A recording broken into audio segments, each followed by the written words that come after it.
네, 여러 가지 시행착오가 계속 생기네요. 매주 하는데 매주 생기는 거 참 죄송합니다. 말씀을 나누도록 하겠습니다. 오늘 우리는 이 창세기 33장 말씀을 다루고자 합니다. 지난주 우리가 이 창세기 32장 말씀을 나누면서 야곱에게 찾아오신 하나님께서 야곱에게 찾아오셔서 나랑 씨름 한판 하자 하는 그 내용들을 살펴보았습니다. 그리고 그 씨름의 의미가 무엇이었는지, 야곱이 그 씨름을 통해서 자신의 어떤 모습을 발견했는지, 어떤 변화를 경험했는지 우리 말씀을 통해 보았습니다. 그 씨름의 의미, 씨름으로 찾아오신 하나님이 도대체 야곱에게 뭘 말하고자 했던 것인가를 깨달았던 이 야곱이 하나님을 놓지 않고 끝까지 붙들어서 축복을 얻어냅니다.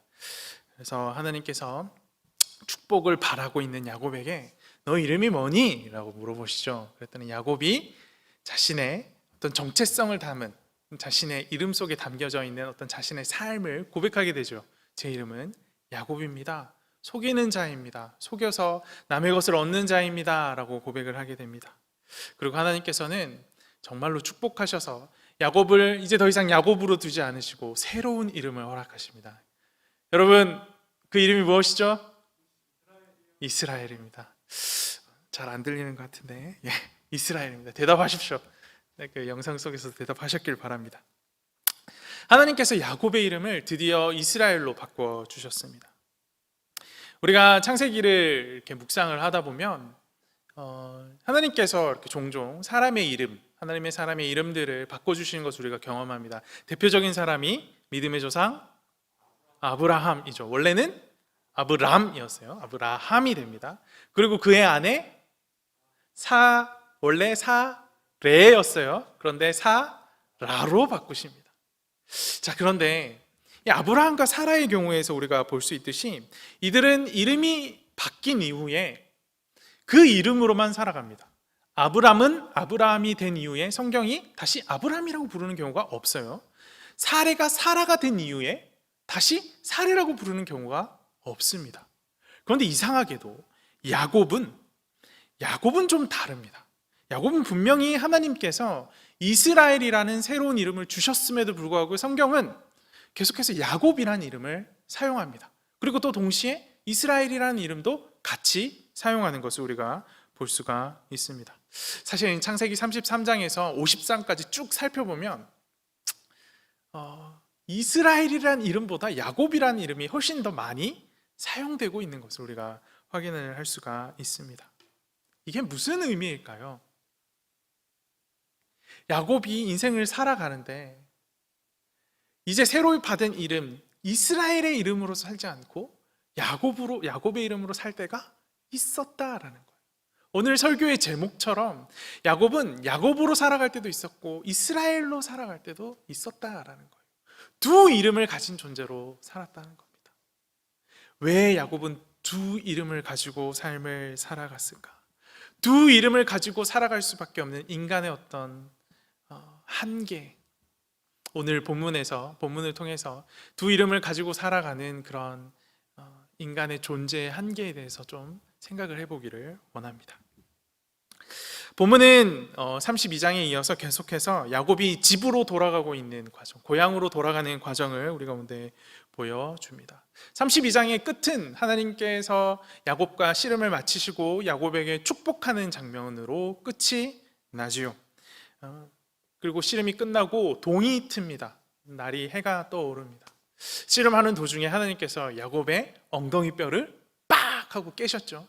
그래서 야곱은 제대로 걸을 수가 없었어요. 쩔뚝거립니다. 성경에도 쩔뚝거리면서 걸어갔다라는 기록이 나와요. 그렇게 걸어서 어디를 가느냐? 브니엘을 지나서 야곱이 자신의 가족들과 종들에게 먼저 가라 라고 보냈잖아요. 그 일행을 쫓아갑니다. 쩔뚝거리면서 쫓아가가지고 일행에게 딱 도착을 했는데, 도착하자마자 저기 멀리에 한 무리의 사람들이 보이기 시작하는 거예요. 누굴까요? 에서와 종 400명입니다. 에서와 종 400명이 진짜로 야곱의 가족과 야곱 앞에 떠다니고 서 있는 겁니다. 이 순간, 오늘 본문을 여러분이 읽어보셔서 알겠지만 이 순간 야곱이 자신의 어떤 가족들과 식솔들을 재배열시킵니다. 배열을 정비하는 모습을 보여주고 있어요. 약간 본능적인 것 같아요. 위험을 감지했을 때 왜 우리가 나도 모르게 이를 꽉 문다던가 뭐 이렇게 주먹을 꽉 쥔다던가 하는 어떤 그런 본능적인 행동들이 있잖아요. 야곱이 본능적으로 얘들아 이렇게 해서 하면서 재배열하는 모습을 보입니다. 사실 하나님을 만났기에 새로운 이름을 받았기에 더 이상 두려워할 필요가 없었지만 이 눈앞에 보이는 것에 대한 두려움, 이 본능적인 두려움이 여전히 야곱을 사로잡고 있구나를 우리가 확인해 볼 수가 있는 장면입니다. 자, 야곱이 이제 이 자신의 가정들과 식솔들을 재배열을 하죠. 여종들과 그 여종이 낳은 아이들을 제일 앞에 세웁니다. 그리고 레아가 낳은 아이들을 그 뒤에 세우고, 그리고 라헬과 요셉은 맨 뒤에 세웁니다. 예전 같았으면 그 뒤에 누가 있어야 돼요? 예전 같았으면 야곱이 있어야 되죠. 다 보내고 제일 뒤에 있었잖아요. 근데 이제는 또 달라져요. 성경을 보시면 알겠지만 늘 가장 뒤에 있었는데 이제는 가장 앞으로 나아갑니다. 참 멋지지요. 왜 그런 변화가 생겼을까? 하나님 만났기 때문에. 하나님 만났기 때문에 본능적으로 두렵지만 그 두려움을 싸워서 이길 수 있는 어떤 힘이 생긴 거예요. 두려움을 견뎌내고 극복할 수 있는 힘이 생긴 거예요. 그래서 제일 앞자리로 갑니다. 하나님을 만났기에, 새로운 이름을 얻었기에, 새로운 피조물이 되었기에 이제는 더 이상 뒤로 물러나지 않을 담대함이 이 야곱에게 생겨난 겁니다. 하지만 좀 전에 이야기했던 것처럼 여전히 두려움이 있었던 것 같아요. 두려움이랑 싸운 거죠. 두려움이랑 계속해서 싸우는 모습들을 보여주는 것 같습니다. 야곱은 하나님께서 자신을 만나주신 그 사건, 그 믿음을 가지고 두려움과 싸워서 이기면서 한 걸음 한 걸음 에서에게 다가가기 시작합니다. 에서가 자신을 알아볼 정도로 가까워지자 갑자기 이 야곱이 에서에게 절을 하기 시작합니다. 여러분, 캠퍼스에서 이게 길 가다가 저 멀리에서 절 보면 여러분 저한테 인사하세요? 봐도 내가 누군지 모르겠다 싶으면 그냥 지나가죠. 네. 제가 가끔 차를 운전하다 가다 보면은 분명히 저를 봤어요. 본 사람들이 있어요. 제가 사 멈춰서 내려서 인사하려고 하는데 모른 척하고 지나가는 사람들이 있어요. 그렇죠? 그런 경우가 있는데 그런 경우는 저를 피하고 싶었던 거겠죠. 근데 지금 야곱은 에서를 피할 수가 없는 상황이에요. 딱 보자마자 절을 하기 시작합니다. 죄송합니다. 절을 할 거죠. 얼마나 이 마음이 두려웠으면 절을 하기 시작할 거예요. 근데 절을 하기 시작하는데 에서와 대화할 수 있는 거리, 대면하는 거리까지 까지 도착할 때까지 총 몇 번의 절을 하냐면 7번의 절을 합니다. 7번의 절. 자, 우리가 이제 이거를 절이라고 이해를 해서 그냥 이렇게 엎드려서 인사하고 일어나서 또 엎드려서 인사하고 이렇게라고 생각하지만 당시 고대 근동에 이렇게 바닥에 바짝 엎드리는 그런 모습은 내가 당신에게 복종하겠습니다. 내가 당신을 주인으로 삼겠습니다. 내가 당신을 경배합니다. 라는 그런 의미들을 담고 있었어요. 무려 7번이나 야곱이 에서에게 그런 태도를 취하고 있는 겁니다. 자, 그 후에 일어나는 일은 오늘 본문 함께 읽을 본문 4절이 우리 가운데 정말 생동감 있게 잘 표현하고 있습니다. 본문 4절 말씀 한번 함께 보십시다. 에서가 달려와서 그를 맞이하여 안고 목을 어긋 맞추어 그와 입 맞추고 서로 우니라. 여러분, 이 4절 짧잖아요. 이 짧은 문장에 동사가 몇 개나 등장해요? 동사 몇 개나 등장해요?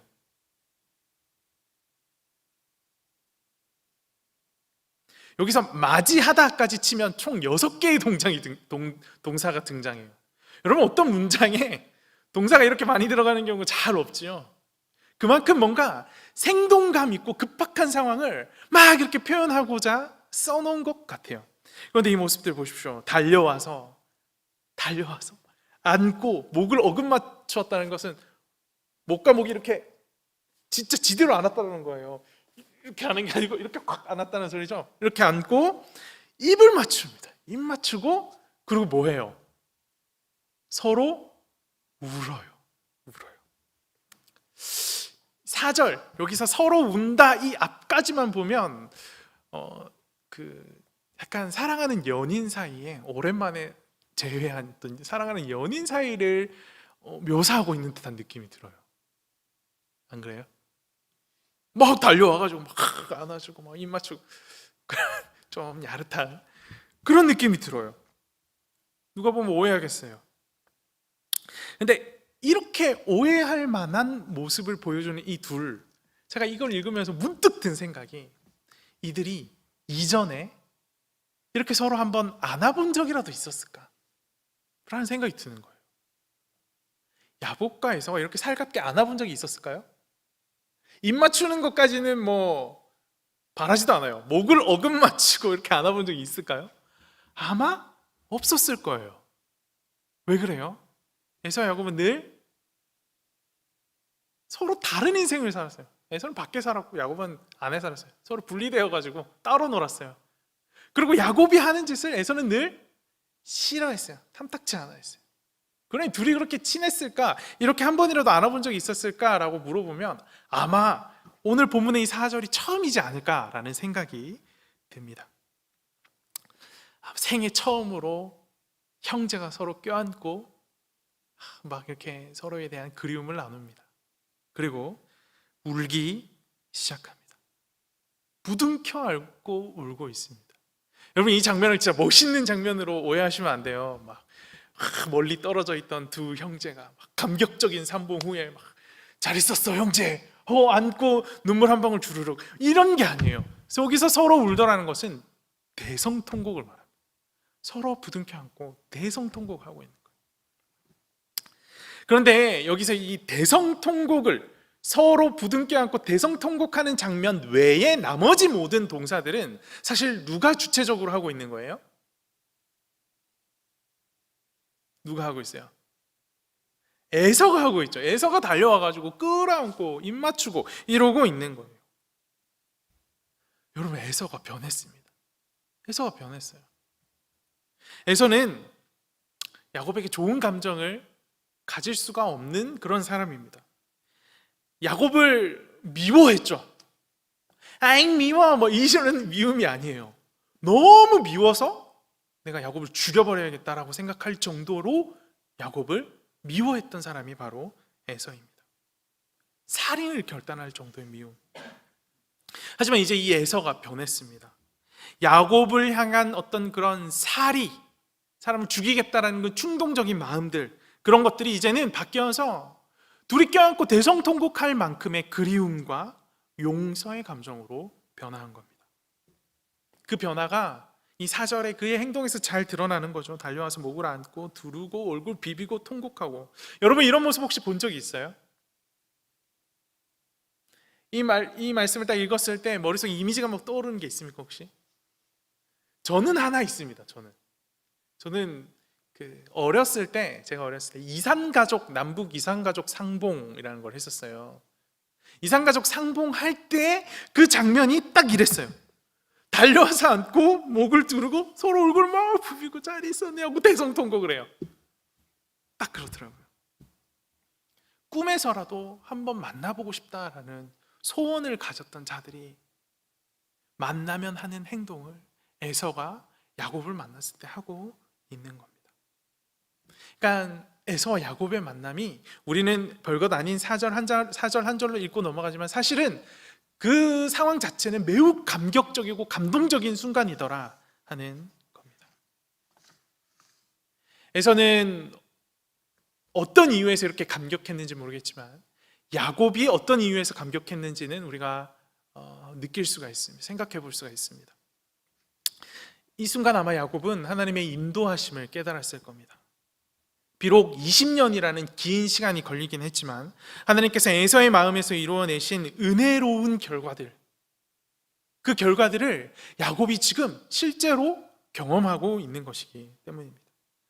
하나님께서 야곱에게 너 이제 고향으로 돌아가라라고 하셨을 때 하나님께서는 이미 이 에서의 마음까지, 에서 안에 있던 야곱을 향한 증오의 문제까지도 다 해결하셨다라는 거예요. 그냥 단순히 야곱의 삶, 야곱 주변의 사람들의 삶만 만드신 것이 아니라 하나님께서 야곱이 살아갈 앞에 있는 모든 문제까지 다 완벽하게 준비하시고 움직여라 라고 명령하신다라는 거예요. 이처럼 하나님의 사람에게 명령하시는 하나님은 모든 것을 예비하시는 하나님입니다. 우리가 성경을 통해서 하나님 말씀 중심으로 살아야 되겠구나, 말씀 묵상하며 살아야 되겠구나, 말씀이 원하는 대로 이웃을 사랑하며 살아야 되겠구나 라고 할 때 그것은 아무런 준비 없이 맨 땅에 헤딩하는 것이 아니라 하나님께서 다 준비하시고 계획하시고 약속하신 대로 이루실 것이 준비되신 상태에서 우리 가운데 명령하신다라는 거예요. 그러니 우리는 말씀의 명령 앞에, 하나님의 명령 앞에 망설일 필요가 없어요. 야곱이 지금 그것을 삶으로 경험한 거예요. 삶으로. 에서가 변하는 모습을 보면서 그것을 경험한 겁니다. 그것을 경험했던 이 야곱이 이렇게 고백을 합니다. 10절 말씀입니다. 야곱이 이르되 그렇지 아니하니이다. 내가 형님의 눈 앞에서 은혜를 입었사오면 청하건대 내 손에서 이 예물을 받으소서. 여기서부터가 중요해요. 내가 형님의 얼굴을 배운 즉 하나님의 얼굴을 본 것 같사오며 형님도 나를 기뻐하심이니이다. 형님 얼굴을 다시 뵙게 되어서 너무나 기쁩니다. 형님이 저를 받아주시니 마치 하나님의 얼굴을 보는 것 같네요. 혹시 형이 있는 이 사람들 그런 경험해본 적 있어요? 형 얼굴을 보고 하나님 보는 것 같다? 없죠. 일반적이지 않은 경우예요. 없어요. 네.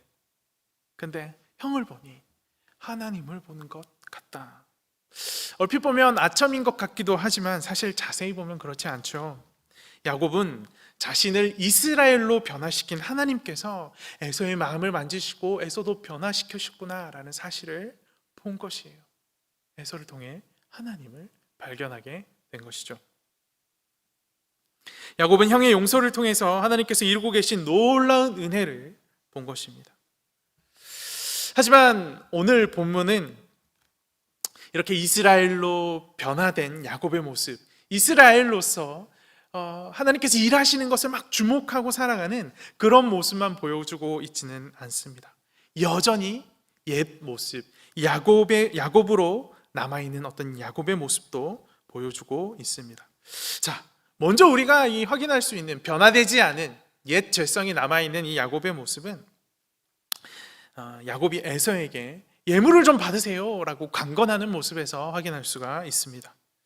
에서는 이미 앞서서 받았던 예물들, 이미 야곱이 먼저 예물들을 보냈었잖아요. 그 예물들이 이렇게 지나오면서 만났을 거 아니에요. 그것들이 야곱이 보냈다라는 것을 알고 나서는 사랑하는 마음으로, 동생을 아끼는 마음으로 내가 이것을 받을 수가 없단다 동생아, 내가 돌려줄게 라고 이야기를 했었습니다. 사양했었어요. 그런데 야곱이 그걸 제발 좀 받아주세요 라고 강권했다라고 성경이 표현하고 있어요. 강권했다, 강하게 권했다라는 거예요. 거듭 권한 거예요. 사양할게. 아니요 형 받아야 돼. 아니요 형 받아야 돼. 여기서 우리는 야곱이 하나님을 의지하고 신뢰하는 모습이 있긴 했지만 하나님만 의지하고 신뢰하진 않았다라는 것을 확인해 볼 수가 있습니다. 고대 근동, 당시의 고대 근동의 어떤 풍습으로 볼 때 예물을 받는다라는 것은 적대적인 관계가 청산이 되고 서로 보호하고 도와주는 관계가 새롭게 형성되었다, 새로운 약속을 우리가 맺게 되었다, 우리는 우호적인 관계야라는 약속의 증표로서 예물을 받는 어떤 그런 모습을 보였다고 합니다. 그래서 당시에는 상대에게 여전히 적으로 간주할 어떤, 상대가 여전히 적으로 간주되어질 어떤 여지가 남아있으면 그 상대방이 주는 예물을 절대로 받지 않았다고 해요. 이런 점에서 야곱이 에서에게 예물을 꼭 받아달라고 강권했던 것은 마치 계약서에 도장 찍는 것 같은 거예요.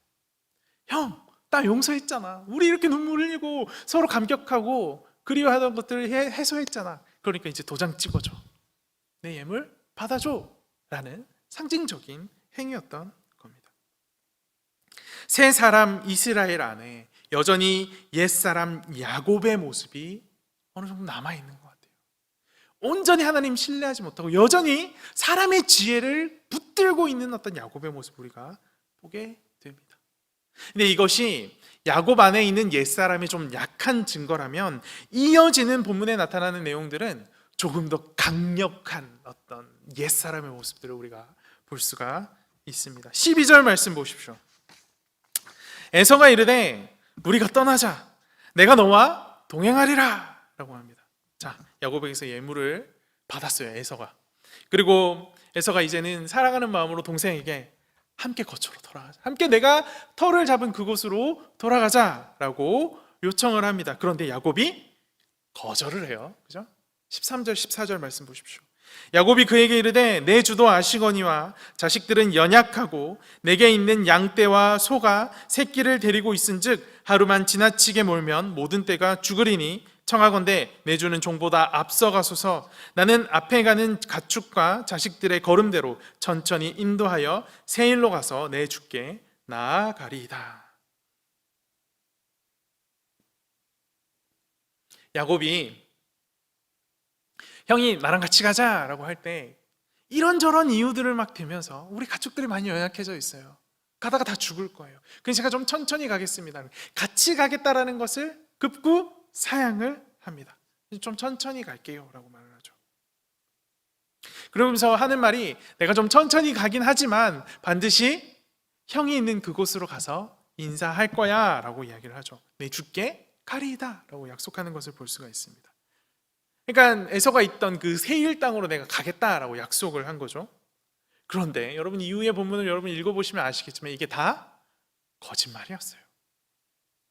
15절, 이어지는 15절 말씀을 보면 에서가 야곱을 보호하기 위해서 자기의 종들을 좀 남겨두겠다라고 야곱한테 이렇게 부탁을 해요. 제안을 해요. 부탁하는 게 아니고 제안을 합니다. 그런데 야곱이 그것도 이렇게 막 거절을 해요. 애당초에 야곱의 마음에는 형이 거하고 있는 세일로 가겠다는 마음이 없었어요. 그런데 에서의 종들이 같이 있으면 자기가 세일로 가야 되잖아요. 그러니까 그것도 싫은 거예요. 그러니까 형 종들도 붙여주지 마 라고 거절했던 겁니다. 결국 야곱은 형이 사는 세일 땅으로 가지 않고 어디로 가요? 숫곳이라는 곳으로 갑니다. 숫곳. 숫곳은 여러분 나중에 이제 성경 지리를 공부하시면서 보시게 되겠지만 반대 방향이에요. 전혀 다른 곳입니다. 숫곳으로 향해서는 절대로 세일 땅으로 갈 수가 없어요. 그리고 야곱은 숫곳으로 가는 것, 그 방향으로 가는 것에서 그치지 않고 숫곳보다 더 지나가서 세겜 땅이라는 곳에서 최종적으로 터를 잡고 그곳에 살아가는 것을 볼 수가 있습니다. 세겜 땅에서 땅을 샀다라는 기록을 우리가 볼 수가 있는데 마음에 들었던 것 같아요. 정착하겠다라는 의지가 있었던 것입니다. 그래서 세겜 땅에 터를 닦습니다.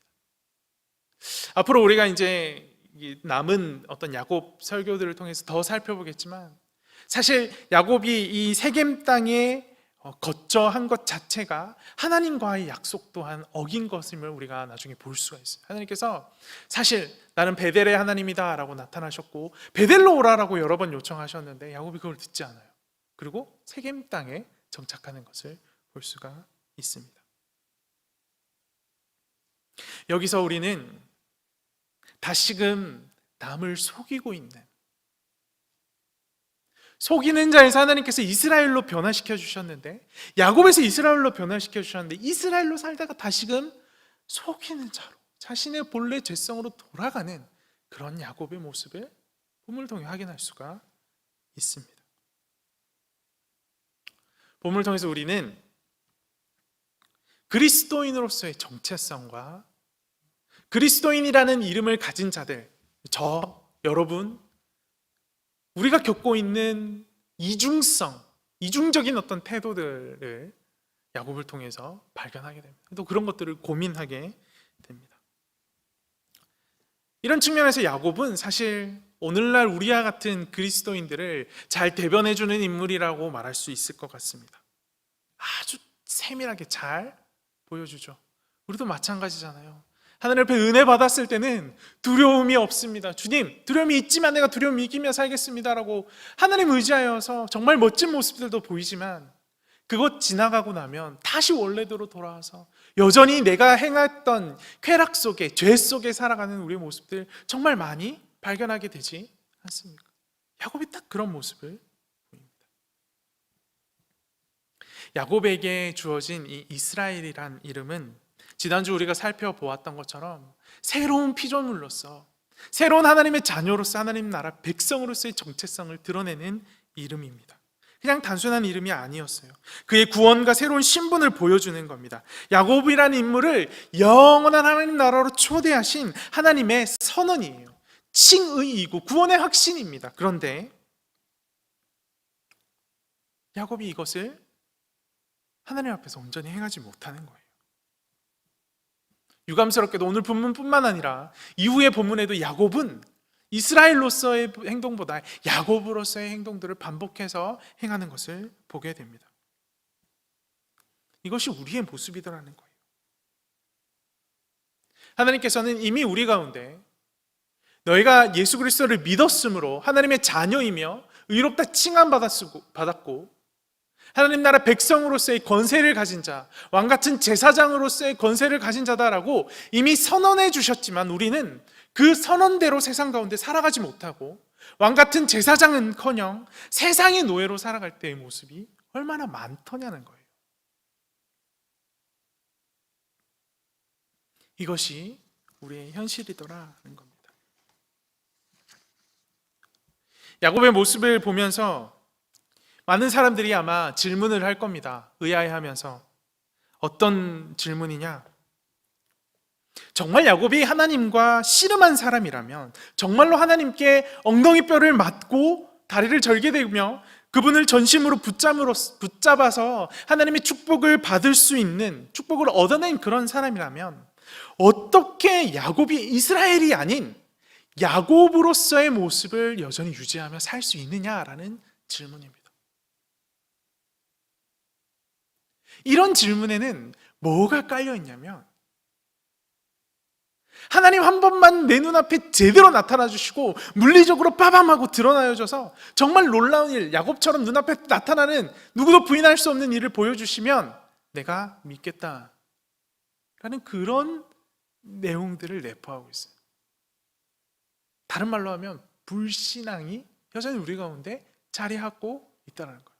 마음속에 의심들이 여전히 있는 겁니다. 그런데 그런 놀라운 경험을 하고도 여전히 자기의 죄된 본성대로 살아갈 수 있다는 것을 야곱이 우리 가운데 보여주고 있는 거예요. 그러니 여러분들이 말씀대로 정말 예수 그리스도 만나서 주님을 구주로 고백하고 의롭다라고 칭함받은 사실에 대해서 그렇게 많이 불안해하시거나 떠실 필요가 없어요. 이미 여러분 가운데 그것이 믿어지고 그것에 대한 신앙의 고백이 있다면 여러분의 삶이 때로는 죄성 가운데 조금 빠져있는다 할지라도 결코 하나님이 여러분을 포기하지 않는 그런 상황 속에 있다는 걸 여러분 잊지 말으셔야 합니다. 야곱이 잘 보여주고 있잖아요. 죄된 본성은 우리 가운데 여전히 우리의 옛 어떤 자아들로, 옛 어떤 본성대로 살아가게 이끌고 있지만 하나님께서는 그냥 이걸 두고 보고 계시지 않으신다는 거예요. 하나님의 백성을 어떻게 해서든 이끄셔서 하나님의 자녀대로, 자녀의 모습으로 성장시켜 가신다는 거예요. 이것을 우리가 야곱을 통해서 확인하면 마음 한켠으로 좀 평안함이 찾아오죠. 그래, 내가 여전히 죄짓고 내 안에 여전히 불안함이 있고 의심이 있지만 야곱도 그랬는데, 그런 야곱 하나님 포기하지 않으셨는데 라는 마음의 위로를 얻을 수가 있습니다. 그런데 오늘 본문에 오늘 나누고 싶은 진짜 이야기는 위로를 얻는 데 있지 않습니다. 하나님의 자녀라면 하나님의 자녀답게 살아야 한다라는 것을 우리가 기억해야 한다는 거예요. 하나님이 나를 이스라엘로 바꾸셨다면 이제 야곱의 모습은 지향하고, 지향 맞죠? 지양 맞죠? 지양하고 이스라엘 모습을 지향하며 살아야 한다는 거예요. 여러분 혹시 토크니즘이라는 말을 아십니까? 이게 사실 그 남성과 여성의 어떤 차별에 대해서 연구하시는 분들이 사용하는 용어인데요, 토크니즘이라는 용어가 있습니다. 미국의 한 연구에서 남성과 여성을 모아놓고 어떤 회사의 새로운 채용 정책에 대해서 질문을 했다고 합니다. 그러니까 같은 회사에 있는 남성 여성들을 불러다 놓고 회사의 앞으로 그 채용에 대한 방침들에 대해서 이야기를 해준 거겠죠. 현재 회사의 여성 직원의 비율이 2%라고 하고, 향후 채용될 직원 중에 여성이 50%인 상황, 그리고 10%인 상황, 그리고 2%인 상황, 이렇게 세 가지 조건을 제시했다고, 보여주었다고 합니다. 자, 본인이 이 회사에서 일한다라고 가정할 때에 각각의 조건들에 얼마나 호의적으로 반응하는가에 대해서 확인하는 그런 실험이었다고 해요. 근데 이 실험의 결과, 여성이 50%인 상황은 여성 참가자들이 더 공정하다라고 반응을 했고, 여성이 2%인 상황은 남성 참가자들이 더 공정하다라고 반응했다고 합니다. 반면 여성이 10%인 상황에 대해서는 여성과 남성 참가자들이 모두 공정하다라고 인식을 했다고 합니다. 사실 우리가 정말 수학적인 개념에서 평등의 관점을 들이밀면 가장 이상적인 것은 50%가 여성인 환경이죠. 나머지 50%가 남자인 환경. 이렇게 됐을 때 남녀가 차별되지 않고 평등하다라고 우리가 볼 수 있습니다. 하지만 실험에 참가한 남성과 여성이 모두 동의하는 공정한 상황은 10%로 어떤 구색을 맞추는 토큰을 제공하는 그 정도였다고 하는 거예요. 토큰이 뭔지 알아요, 여러분? 토큰 몰라요? 여러분 착하셔가지고 이게 빠찜코 같은 데 가면 토큰이 떨어져요. 네. 그러니까 어느 정도의 토큰을 주고 이것으로 유혹하여서 정말 이상적인 기준 여기 있지만 이 정도 수준에서 만족하게 만든다는 거예요. 이게 이 사람들이 주장하는 토크니즘이라는 거예요. 토크니즘은 이 차별받는 집단의 극소수만 받아들이고서도 차별에 대한 분노를 누그러뜨리는 효과가 있다라고 알려져 있습니다. 기회가 열려 있는 것처럼 보이고 노력하여서 능력을 갖추면 누구나 성취할 수 있다라는 기대를 주는 어떤 그런 행위들을 토크니즘이라고 합니다. 그래서 결국 이상이랑 평등이, 이상적인 어떤 평등의 모습이 완성되지 않았음에도 불구하고 이것이 완성되었다라고 착각하게 되는 착각을 일으키게 한다고 해요. 토크니즘이라는 것이. 그런데 여러분, 이 신앙에도 토크니즘이라는 게 있는 것 같아요. 하나님께서 우리 가운데 요청하시는 삶의 모습이 여기까지인데 우리는 한 이 정도 하면서 만족하고 살아가는 거예요. 그래, 내가 할 수 있는 만큼 다 했어 라고 말하고 살아가는 거예요. 10% 정도인데 50%까지 끌어올려야 된다. 나머지 40%가 비어있으면서도 스스로 만족하는 인생을 사는 거예요. 그런데 이런 만족감이 어디에서 생겨나느냐? 야곱과 같은 어떤 큰 경험을 한 사람들, 한 번의 뜨거운 예배, 열정적인 어떤 예배, 일주일에 한 번 드렸던 그 예배의 뜨거움들, 그런 것들이 내 안에 있으면 이것으로 매일의 삶을 살아서 50%, 100%를 채워야 함에도 불구하고 이 한 번의 경험을 가지고 그래, 내가 하나님 안에서 살고 있어 라고 하는 그런 말도 안 되는 자기만의 논리를 펼쳐서 만족하는 그런 모습들이 우리 안에 너무나 많이 있다는 거예요. 하지만 우리는 이 야곱의 경우를 통해서 분명하게 확인하게 됩니다.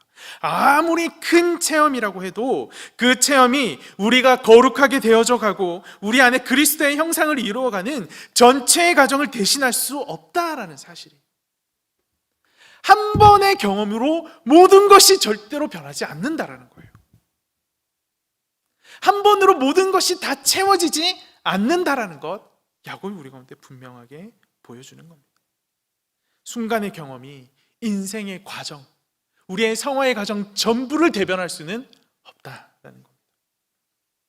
오늘 본문은 신앙은 한순간의 체험이 아니라 날마다 매 순간마다 자기를 쳐서 복종시키는 삶이다라고 우리 가운데 선명하게 이야기해주고 있습니다. 바로 앞에 마하나임을 만났는데 두려움 가운데 무너지는 것이 우리의 본능이며, 바로 앞에 하나님을 만나서 이스라엘이라는 이름을 받고 엉덩이뼈가 부서지는 것을 경험했는데 뒤돌아서서 모든 것이 해결됐다라고 안정하는 순간에 또다시 사람을 속이는 것이 우리의 죄성이라는 거예요. 그렇기 때문에 우리는 날마다 예수 그리스도 십자가 앞에 죽어야 한다는 거예요. 매일을 신앙으로 살아야 된다는 거예요. 일주일에 한 번 신앙으로 사는 것이 아니라 매일, 날마다 죽어야 한다는 겁니다. 우리가 로마서를 통해서 확인할 수 있는 바들이 이와 관련된 내용들이 있죠. 로마서 7장을 보면 바울이 하나님을 만난 것에 대해서, 자기의 죄가 사해진 것에 대해서 너무나 기뻐합니다.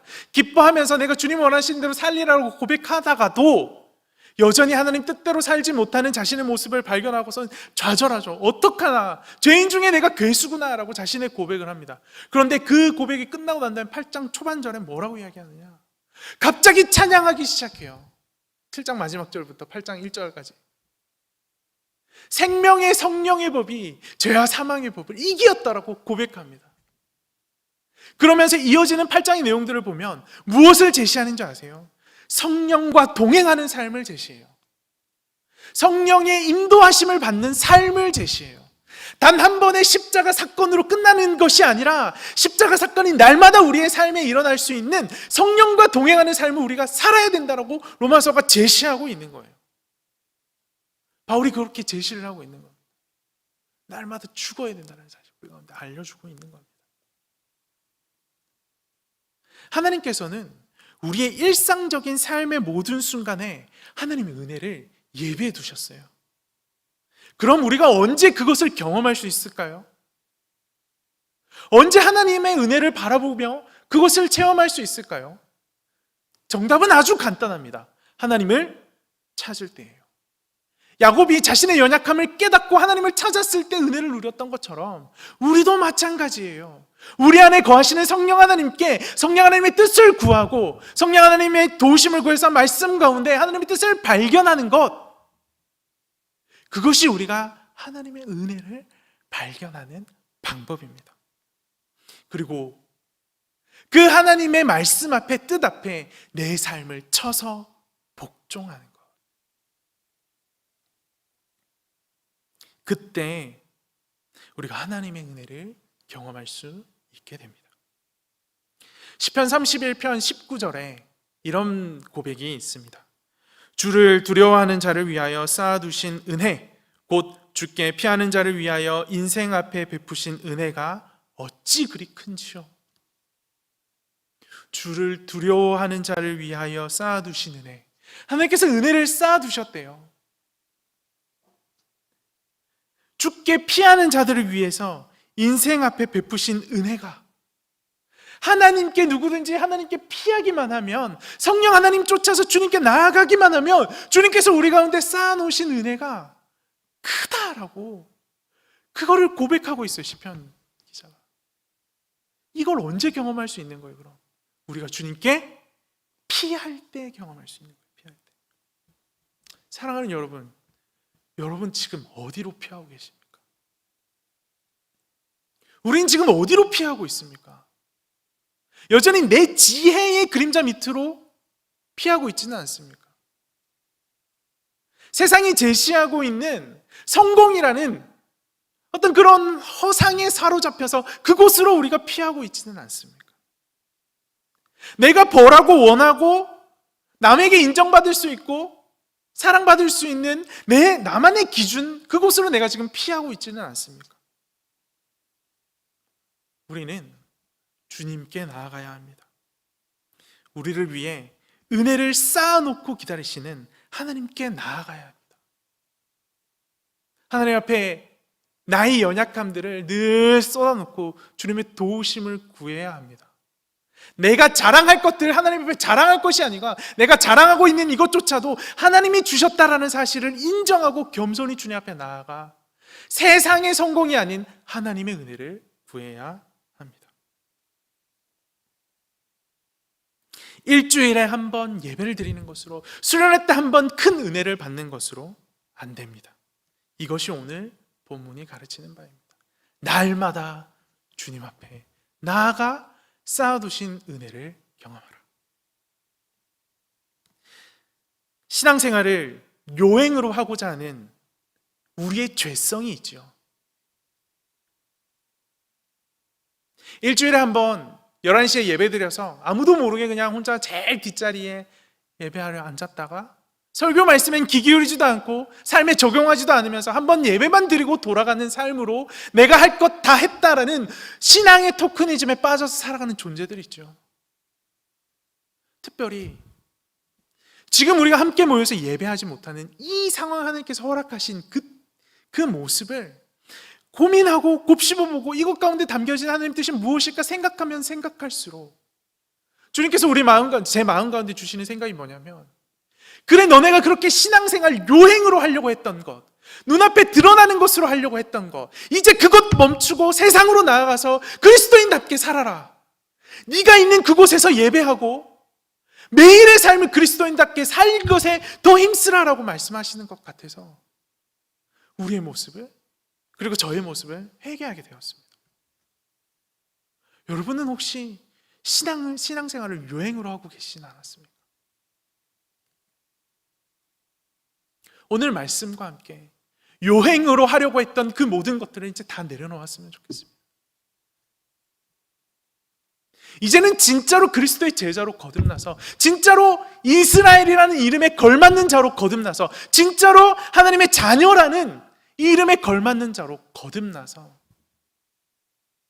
그 어느 곳에서나 예배하며 나의 삶의 모든 순간이 삶의 예배로, 또 일주일에 한 번 모여서 주님 앞에 예배하는 그 순간이 감격의 예배의 순간으로 거듭나지는 귀한 은혜와 변화가 있기를 간절히 소망합니다. 특별히 모니터 앞에서, 그리고 또 휴대폰 앞에서 예배하고 있는 사랑하는 구루터기 대학부 형제자매 여러분,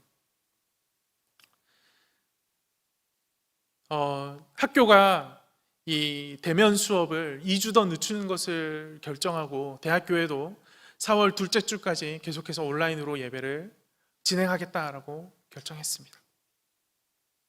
다시 만나서 감격하는 예배를 드릴 수 있는 그날이 또 미루어졌어요.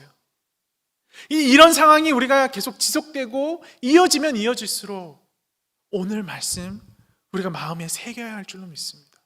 이 상황을 통해서 주님께서 우리 가운데 요청하시는 바, 그리고 우리 가운데 연단시키시는 바가 무엇인지 우리가 반드시 기억해야 할 줄로 믿습니다.